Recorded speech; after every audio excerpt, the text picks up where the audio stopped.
ये सवाल हम जरूर लेंगे, लेकिन इस छोटा सा अभी हमें सीधा चलना है वित्त मंत्री निर्मला सीतारमण को सुनने। नमस्कार, दूरदर्शन नेटवर्क पर इस विशेष प्रसारण में आप सभी का स्वागत है। बजट सत्र के प्रारंभ में ही प्रधानमंत्री नरेंद्र मोदी ने मां महालक्ष्मी को नमन किया। उन्होंने कहा, सिद्धि बुद्धि प्रदे देवी भुक्ति मुक्ति प्रदायिनी मंत्र मूर्ते सदा देवी महालक्ष्मी नमोस्तुते। इस बजट सत्र के प्रारंभ में ही हमें पहला रत्न मिला माननीय राष्ट्रपति जी के अभिभाषण के रूप में।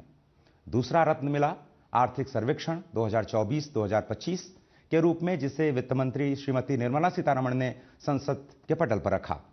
और 1 फरवरी को मिला है आम बजट 2025-26 के लिए, जिसे अब संसद के पटल पर रखा जा चुका है। ये सार्वजनिक हो चुका है। और इस बजट की बारीकियों को आप तक पहुंचाने के लिए हमारे साथ स्वयं मौजूद हैं वित्त मंत्री, दुनिया के सबसे बड़े लोकतंत्र के वित्त मंत्री, जिन्होंने पूर्णकालिक महिला वित्त मंत्री होने का गौरव प्राप्त किया और लगातार 8वीं बार देश को बजट दिया। माननीय वित्त मंत्री जी, आपका बहुत बहुत धन्यवाद देश के सबसे बड़े नेटवर्क पर हमें समय देने के लिए। मेरा नाम है अजय मिश्र और मेरे साथ इस चर्चा को अंग्रेजी में आगे बढ़ाने के लिए मेरे साथ सहयोगी हैं mark Patrick lane. Namaskar. Ma'am, let me start with the first question. Now you mentioned the exemption limit for 12 lakh rupees, but you also mentioned a slab while you were in your speech. So people got a little confused as to, whether they have to pay the tax and get a full rebate after that, because the idea is that there's no tax for people who earn 12 lakh rupees. Could you clarify that, ma'am? Yes, you're right in saying there is a rebate being given. Rebate is when we are saying to that extent you don't need to pay the tax. So the rates are given, and the rates, I'd like to take this opportunity to tell your viewers that the rates are far lesser than the rates which are prevailing as of today. So one, with the simplification, rate reduction, and also a smooth flow of rate without any jumps, and higher incomes also coming into the lower slab. So the benefit of this income tax reduction that we've done are not just in saying up to a certain income you will pay no tax, but across the board for all incomes the rate is brought Coming down, yes. Up to 12 lakh, not only has the rate come down, but we are saying whatever is the tax incidence falling on the individual will be rebated out, yes, so that they don't have to pay any tax. So when we say rebate, we are saying you don't pay and then expect us to give a rebate in the sense of return, Okay. Right. refund. It is, you're not going to pay tax, but that is the amount you should have paid per the tax rates that we've given. Why do we give the rates? Fair enough. We give the rates because this will apply, every band, income band has a particular rate, and people who are earning higher income would to that extent say my first 0 to 4 will be at nil rate, 4 to something else will be at 5%, and so on. So for even his income those rates will apply. If I had kept 12 up to 12 nil rate, it will mean even people who are earning very high amounts will up to 12 not pay any tax at all. That's not the intent. The intent is to benefit the middle class, Okay. but not to say that others should not get any tax rate. They will get by the reduced tax rates, Sure. rather than they having to also get covered under the 12 lakh.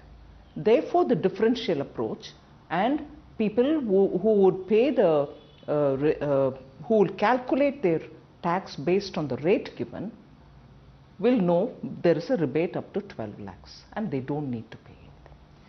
Ma'am, शायद ये इस budget की सबसे बड़ी highlight है जो भी mark sir ने आपसे सवाल किया, और मेरी गुजारिश है आप थोड़ा सा थैंक यू। और क्योंकि ये मिडिल क्लास के लिए सबसे बड़ा तोहफा इसलिए है क्योंकि जैसा कि अभी वित्त मंत्री मैम ने बताया कि 4 लाख तक तो कोई टैक्स नहीं है। 4 लाख के ऊपर जैसे ही आपकी आमदनी जाती है आपको टैक्स का रिटर्न भरना जरूरी होगा, और उसके बाद आप रिबेट के आधार पर आपको कैलकुलेशंस के जरिए ये बताया गया कि 12 लाख रुपए तक कोई भी टैक्स नहीं देना होगा।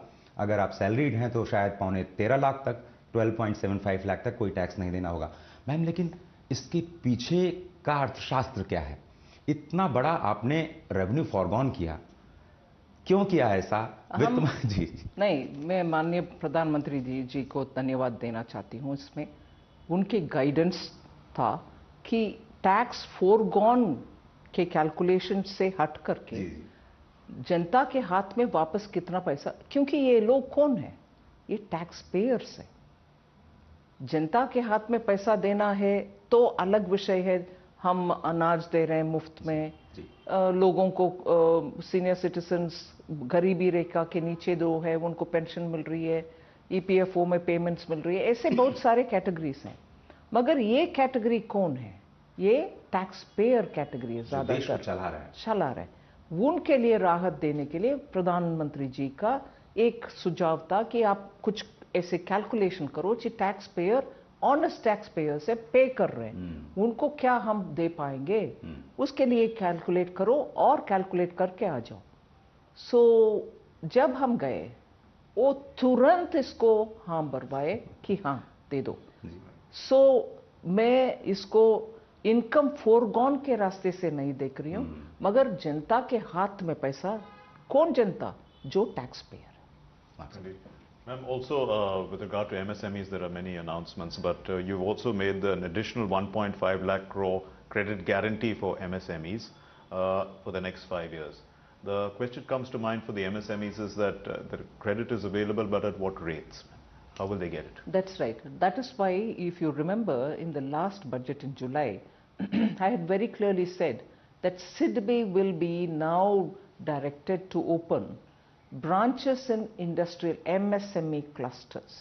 Ministry of MSME has more than 180, if I remember the number correct, clusters all over the country where MSMEs are located in one area.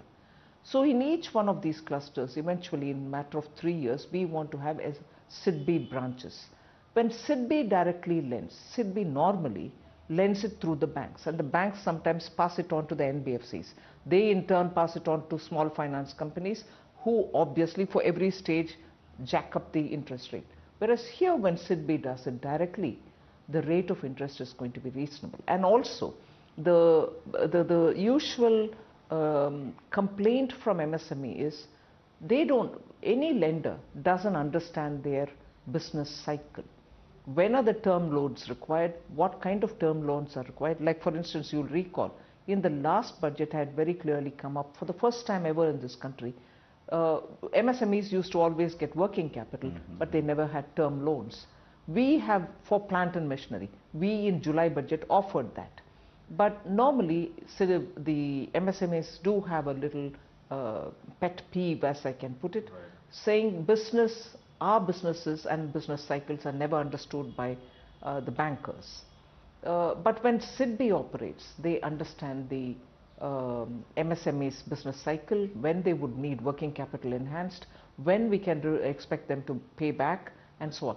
So our approach now is the banks will continue doing what they're doing, but the emphasis would be if SIDBI can directly lend to MSMEs, thereby the interest be ground to a real number. माननीय वित्त मंत्री जी, आपने प्रधानमंत्री का धन्यवाद किया, लेकिन प्रधानमंत्री ने जब डीडी नेटवर्क पर अपना संबोधन दिया, बजट पर पहला रिएक्शन, तो उन्होंने आपका धन्यवाद किया, आपकी पूरी बजट टीम का धन्यवाद किया, और उन्होंने कहा कि ये बजट फोर्स मल्टीप्लायर है, ये बजट कंजम्पशन को बढ़ावा देता है, इन्वेस्टमेंट को बढ़ावा देता है और ग्रोथ को बढ़ावा देता है। मैम, क्या आप इसे एक्सप्लेन करेंगी? सब 7% ग्रोथ लेवल से हम कैसे देश को 8%, 9%, 10% के लेवल तक ले जाने का प्रयास करेंगे? बजट उसमें क्या भूमिका निभाएगा? इस बजट के द्वारा हम वेरी क्लियरली एक बात रख रहे हैं कि जनता के लिए क्रेडिट का अवेलेबिलिटी बिल्कुल आवश्यक है। क्रेडिट का अवेलेबिलिटी उनके बिजनेस चलाने के लिए चाहिए, और जब वेजेस का भी इंक्रीज होता तब लोगों के मन में डिस्क्रिशनरी स्पेंडिंग का भी एक सोच आता है। नहीं तो वो कट करके उनका सेविंग्स को जितना डालना है उतना करके बाकी सब का उनका खर्च को नैरो करते हैं। हम चाहते हैं कि जस्ट एज कंपनियों का उनका एक्सपेक्टेशन है कि मार्केट में डिमांड बढ़े, फिर उनका प्रोडक्शन भी बढ़ जाएगा। हम चाहते हैं कि सेविंग्स भी बढ़े और जनता के हाथ में पैसा भी बचे, जिससे उनके बच्चे के एजुकेशन हो, हेल्थ हो, उन सब में खर्च करने के लिए उनका कुछ हो सकता है। जैसे मैंने पहले कहा, ये हाथों में पैसा रखने वाले विषय जनता के सभी वर्गों के लिए हम नहीं कर रहे हैं।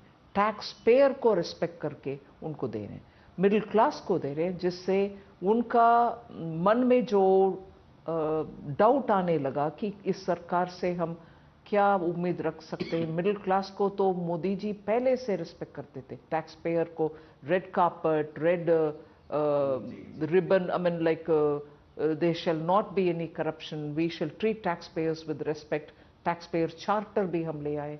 उसी श्रृंखला में ये भी एक कदम है जिसमें हम टैक्स पेयर को रिस्पेक्ट करते हैं, उनसे ट्रस्ट, उनके ऊपर ट्रस्ट रख करके बिजनेस चलाने के लिए, आगे देश को ले आने के लिए।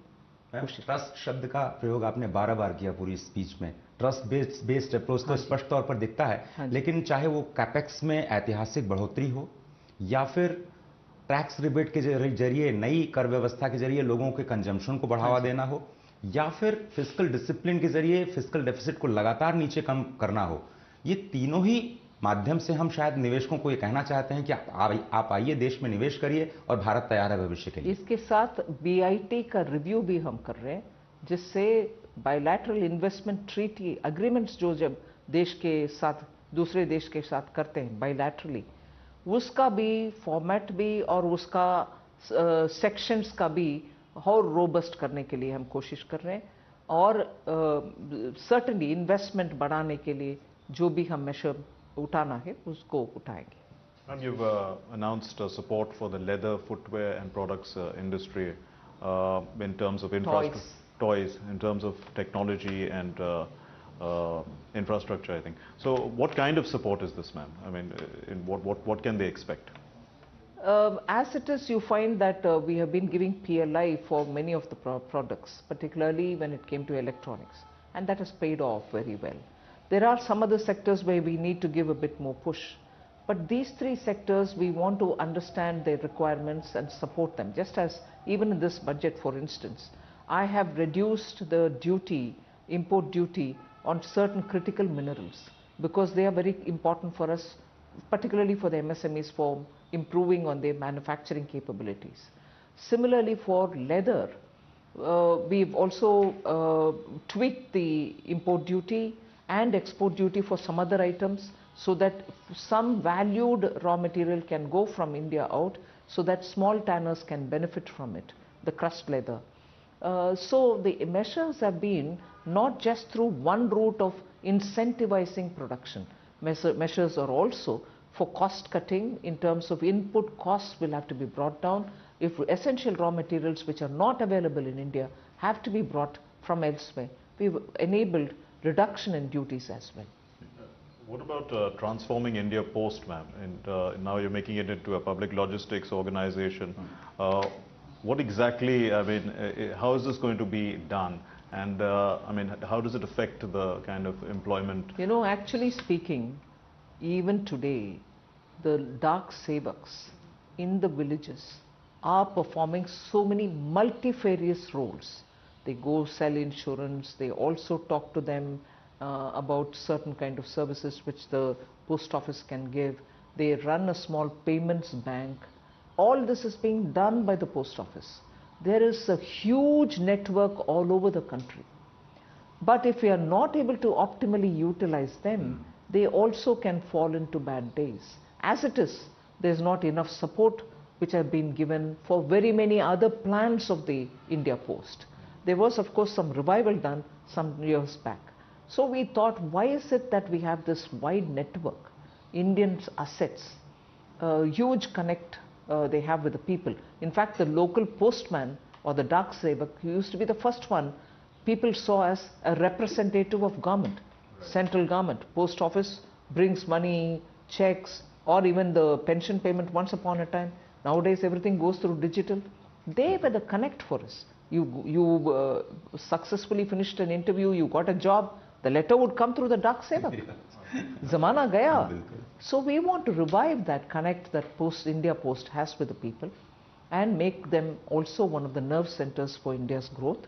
Moreover, we want them to also take up the logistics function, because many global marketing companies today and retailers today want network all over the country. These are networks available for us. So we want to give them the facility. Pin code 1.5 lakh से ज़्यादा pin codes हैं देश में, और वो सारे India post को revive करने के लिए ये बिल्कुल. बहुत बड़ा कदम. मैम, अब मैं आना चाहता हूँ विकसित भारत के डेफिनेशन को. हम लोग अभी तक इस उलझन में थे कि विकसित भारत का मतलब है क्या. ये बजट हमें स्पष्ट तौर पर यह कहता है कि 2047 तक एक भी व्यक्ति इस देश में गरीब नहीं होगा. सभी व्यक्तियों को उच्च शिक्षा मिलेगी, सभी को समग्र स्वास्थ्य सेवाएं मिलेंगी, सभी को स्किल्ड और एम्प्लॉयमेंट मिलेगा, 70% महिलाएं आपके वर्कफोर्स का हिस्सा होंगी, वर्कफोर्स में आएंगे. ये सब हम कैसे कर पाएंगे? और जो फ्यूचर के बजट्स हैं, फ्यूचर के प्लान्स हैं, क्योंकि आपने 5 साल 10 साल का इसमें विजन भी रखा है, क्या इस लक्ष्य को ध्यान में रख करके आगे की आर्थिक नीतियां चलेंगी? बिल्कुल, क्योंकि सिर्फ केंद्रीय बजट का नहीं, इससे इंडिकेशन स्टेट्स को भी मिलता है कि हर एक स्टेट बोल रहे हैं कि हम 1 ट्रिलियन इकोनॉमी तक बिल्डअप करेंगे, दूसरे स्टेट बोलता है नहीं हम 1 ट्रिलियन नहीं उससे ज्यादा भी कोशिश करेंगे. आखिर देश भर में जब विकसित भारत का चर्चा जब हो रही है, उसका व्हाट आर द इंडिकेटर्स, उसमें से उसके द्वारा क्या अचीव करना चाह रहे हैं, इसका बहुत विस्तार से चर्चा गोष्ठी हुई. कमिटी सेक्रेटरीज, सीनियर सेक्रेटरीज का कमिटी भी बिठाया माननीय प्रधानमंत्री जी ने. पिछले 1 साल उनके द्वारा बहुत डिस्कशन के बाद तय हुआ कि ये हमें चाहिए विकसित भारत का स्टेटस अटेन करने के लिए. इसका मतलब ये है कि हमारे हर एक प्लानिंग में हर एक गोल को अचीव करने के लिए क्या कदम उठाना चाहिए, इस स्कीम में कौन सा करना चाहिए, इसके लिए कितना पैसा इस साल देना है, 10 साल के बाद देना पड़ेगा, ये सब का चर्चा होता है. इसीलिए विस्तार से प्लान कर रहे हैं उस तक पहुंचने के लिए. सिर्फ केंद्र सरकार नहीं, जब पैसा स्टेट्स को भी जाता है वो भी उनके कॉम्पिटिटिव स्पिरिट में आजकल ये रास्ते अपना रहे हैं, जिससे हम सब इकट्ठा होकर के भारत को उस दिशा में ले सकते हैं. और अगर मैं एक फॉलोअप किस पे कर पाऊँ मैम, आपने एक फिगर दिया है कि आपने स्टेट को पिछले साल के मुकाबले 4,91,000 करोड़ रुपए, 4.9 लाख करोड़ रुपए एक्स्ट्रा दिया है इस बार. तो आपने तो अपना काम कर दिया केंद्र सरकार के बजट के जरिए, आपने पैसे भी स्टेट्स को दे दिए. स्टेट्स को आपने बोला कि भाई अगले 50 साल के लिए हम आपको इंटरेस्ट फ्री लोन देंगे अगर आप कैपेक्स बढ़ाते हैं या फिर रिफॉर्म्स करते हैं. स्टेट्स को साथ लेके कैसे चलेंगे मैम विकसित भारत के इस विजन को प्राप्त करने के लिए?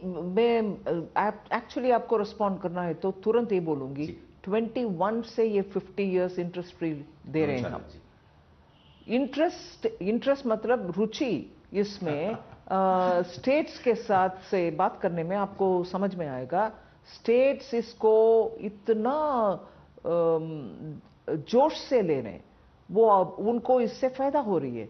उनका बहुत देर से, बहुत सालों से पेंडिंग प्रोजेक्ट्स कंप्लीट हो रही है, उनको ये चाहिए.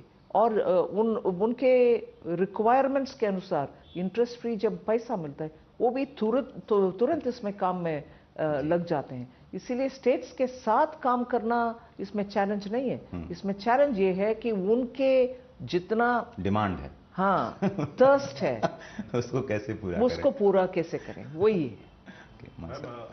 You've mentioned asset monetization once again, and you have a 10 lakh crore target for it. How different is this from disinvestment and privatization, which a lot of people were hoping to look at? Disinvestment and asset monetization are completely different. We'd said this even earlier. Asset monetization is not selling away the property. It is more optimizing its use and more finding ways for people to use it, because if it's lying idle, if there are uses to which they can be put even by private parties, we would ask them to come and bid for it and take it as a lease, use it as much as they want, earn their money out of it, give also something to the government.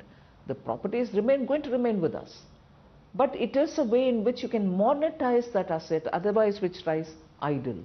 This is what we've done even earlier, and based on the kind of reception we've had, we are identifying more assets which can be monetized. Indeed, and you've also talked about a light touch approach for regulation. Regulators. And I mean, even here there's going to be some sort of regulation in the asset monetization. So could you explain to us, I mean, for people who are interested in participating in this project, what do they require? We've got a lot of consultation going with the states. Many states have identified such assets which they want to use for their state's benefit. So they may be assets held by the center, they may be assets held by some public sector undertaking in the center, but it's of greater use for a state's purpose. They would talk it out with the center and see how best. Not just the government, even the private in that area might want to understand how best that can be put to better use.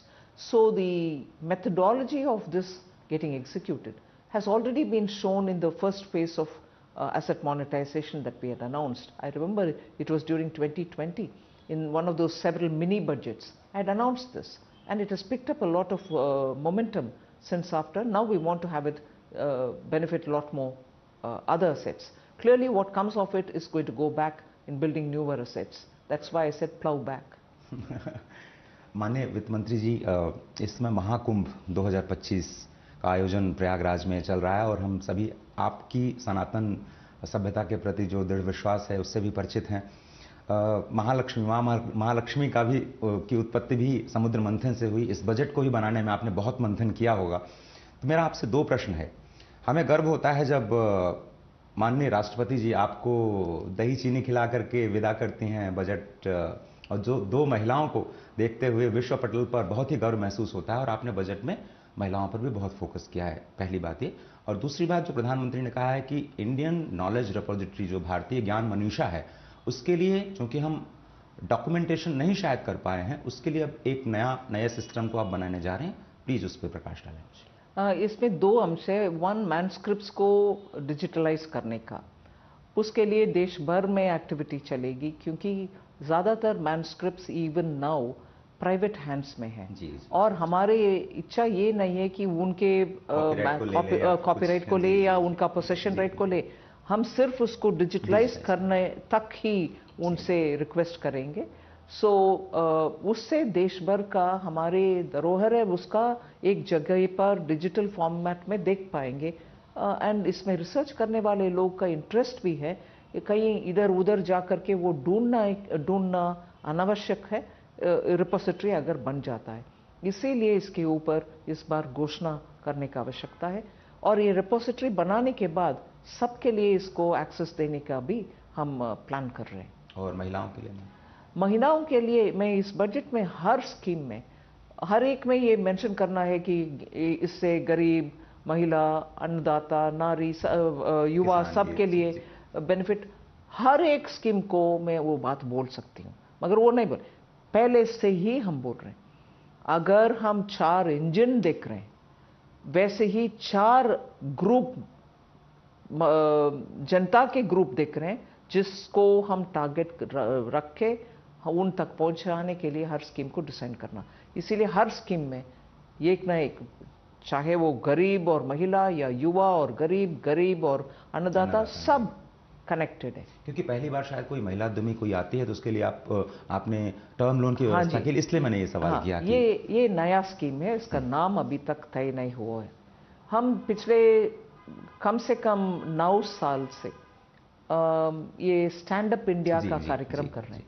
उसमें अच्छा success है, मगर उससे आगे बढ़ाने के लिए ये कोशिश हो रही है, जिसमें और 50 करोड़ लोग को जोड़ने के लिए। सो दूर दराज इलाके में जहां बैंक ब्रांच है, उस बैंक के ब्रांच के द्वारा इंक्रीज्ड अमाउंट दे करके इनोवेटिव आइडियाज के साथ अगर कोई SC हो, ST हो या महिला हो आते हैं, तो उनको बैंक के द्वारा सिक्योर्ड लोन, मतलब 2 करोड़ का टर्म लोन दिया जाए। हाँ जी। 50 करोड़, 50 का ये बहुत बड़ा एग्जैक्ट नंबर मैं बोलती हूँ आपको। फिर भी इसमें हम ये क्या बोलते हैं, कोलैटरल फ्री लोन है, इसीलिए जनता तक पहुंचाने के लिए हम कोशिश कर रहे हैं। Ma'am, you put a lot of money in the hands of the middle class, and obviously aspirationally they'll want to now look for more affordable housing, and the Swamis scheme also you've mentioned. Yes. So in this some 15,000 crores for another 1 lakh units for the middle class to be ready, I think, in this year. Is there enough? Is there enough supply to meet this need, ma'am? No, actually for affordable housing. Yes. no, actually there are a lot more projects which are unfortunately stuck, and actually middle class is suffering because they have taken this loan and they are paying their EMI with an expectation that the house would be given within n number of years. But now it is delayed for 2 years, 3 years, or in some cases even 4 years. So this Swami First, which was launched in end of 2019, early 20, has actually shown good positive output. It is very carefully monitored and money is released in a very layered fashion.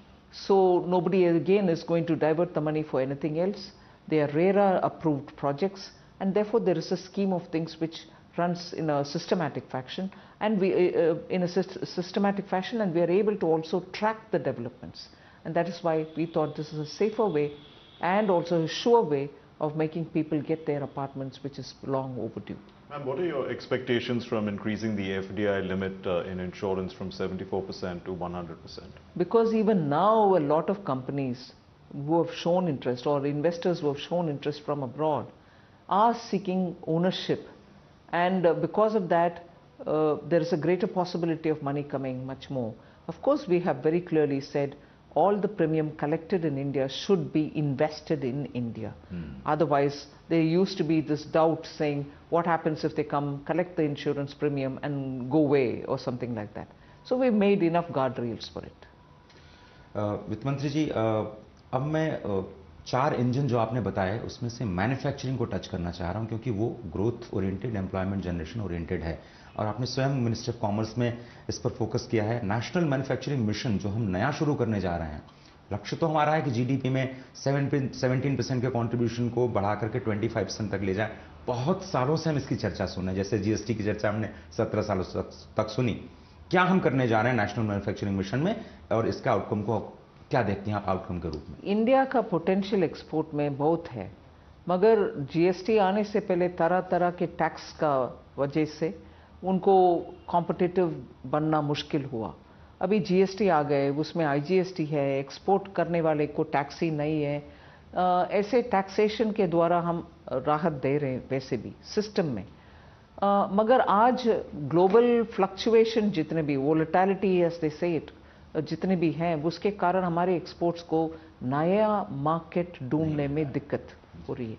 फिर also उधर जाके बड़ा projects करने के बाद इधर insurance का ECGC के द्वारा, एक्सिम बैंक के द्वारा उनका जो भी सपोर्ट होना है एक्सपोर्ट क्रेडिट में, वो सपोर्ट देने के लिए उनको भी ज़्यादा कैपिटल इन्फ्यूशन करके एक्सपोर्ट क्रेडिट गारंटी कॉर्पोरेशन को ज़्यादा प्रोजेक्ट्स को गारंटी देने के लिए उनका क्षमता बढ़ाना, वो एक कार्यक्रम है। फिर एक्सपोर्टर्स का दूसरा एक भी विषय आता है, इलेक्ट्रिसिटी कॉस्ट और लॉजिस्टिक्स में बहुत दिक्कत आते हैं, क्योंकि अगर मान लीजिए छत्तीसगढ़ जैसे एक एरिया में है तो समुद्र तक जाना, क्योंकि हर एक्सपोर्ट एयर कार्गो बन नहीं सकते हैं, बहुत सारे सी कार्गो है, मगर सी कार्गो मतलब छत्तीसगढ़ से कोई नज़दीक वाले सी पोर्ट जाना भी उनको मुश्किल होता है। इन सभी विषयों को मन में रखते हुए कैसे इनके साथ सपोर्ट करें, और एक्सपोर्ट प्रमोशन काउंसिल्स जो है 32 और सम नंबर, उन सब के साथ भी डिस्कशन करने के बाद कैसे इसको आगे लेके जाना है, ये सब वर्कआउट कर रहे हैं। इसमें न्यू मार्केट के लिए, फिर भारत में ही रिवर्स बायर सेलर मीट रखने के लिए, फिर इसके साथ साथ अगर एफटीएस होता है, उस एफटीए में आपको कितना हम दे पाएंगे मार्केट एक्सेस, जितना उनसे हम एक्सपेक्ट कर रहे हैं, ये सब के लिए कुछ इंस्टीट्यूशनलाइज मैकेनिज्म ले आना, ये सब इसमें शामिल है। मैन्युफैक्चरिंग मिशन का प्लान पार्ट होगा ये। हाँ, और इसमें भारत नेट का वो ट्रेड वाला डिटेल्स का भी एक नया डिजिटल डेटा बैंक और डैशबोर्ड बनाने का भी एक बड़ा सा कदम है, उसका भी मैं घोषणा की। ये सब एक्सपोर्ट प्रमोशन के लिए ही। And what's the purpose, ma'am, of the Maritime Development Fund? You have given a corpus of 25,000 crore rupees for this. We have several ports, and there are very many possible use cases in each one of them. Other than that also, there are ship breaking activities which are happening in India. Once upon a time we were a lead global ship breaking center, but today because of the competition being different and the kind of environment consciousness which has come over, we have a problem there as well. Other than that, we also want to promote building of ships of a certain tonnage and no more, not smaller ones.